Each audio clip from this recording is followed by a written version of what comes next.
Here's a great chain stitch bind off for Superba knitters. Here I've been knitting ribbing and I would like to use this edge. So first I need to transfer all the stitches on the front bed to the back bed, and from then I can proceed no problem. Of course, if we were in stockinette, all the stitches would already be on the back bed.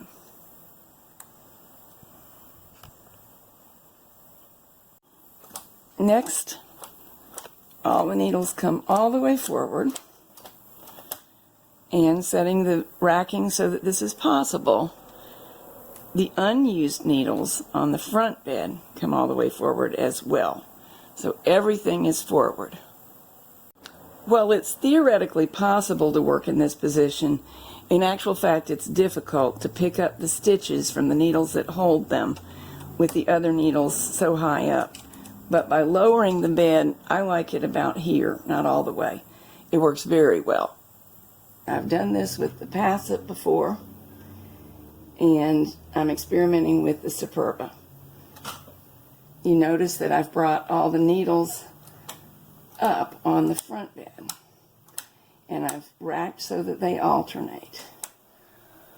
Now I'm bringing the needles forward on the back bed. Those are the ones that hold stitches. And we're going to bind off around imaginary gate pegs.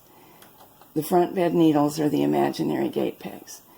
One of my favorite bind offs for Japanese machines is to bind off around the gate pegs. You can't do it on European machines because the majority of them don't actually have gate pegs. They've got comb ends instead, and those don't function well. But the front bed needles can perform the same function as you see. Let me describe it really carefully. I'm putting the hook of my tool latched to the hook of the needle and pulling back so that the stitch goes onto the tool and is added to the loop that was already there. Now I put the working yarn into the hook of my tool and pull back, so I've made a chain stitch, and that's what I do all the way across. And in fact, this saves quite a lot of cricks in the neck. Now I admit, learning to do the bind off around the gate pegs takes some time, period, and this one will take a little bit more time because your angles are different and your field of vision is different.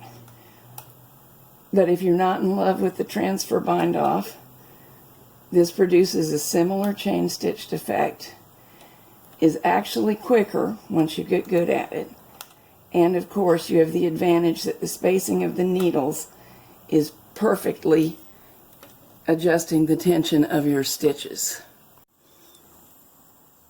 And we come across just as though we were working around gate pegs, but I found a couple of refinements.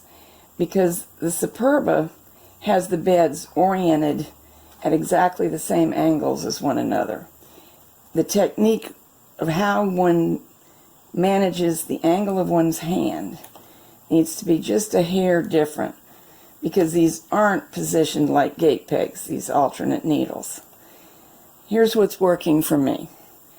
I rotate the hook so it's in a horizontal position. Pull back, then rotate it back so it's in a vertical or even a little beyond vertical position before grabbing the yarn and pulling back. This is the way that keeps me from getting hung up on the combs and makes the stitches flow most freely onto my tool. There's going to be, I think, a little bit of variation based on the height of your table and the height of yourself. Another thing I've noticed that's harder on the Superba and the Pass-It, but particularly the Superba because of the metal bed, than it is on the Brother or Singer type machines, is that with all this out, you get a lot of metallic glare. So it helps, for me anyway, to sit a little bit higher, more above the machine than you need to be for knitting. And also on days that aren't as bright as today. I've got great natural light today. Yesterday I didn't, and placing a work light where it shone down on the needles made it easier for me to see whether I was or was not aiming correctly and catching a stitch.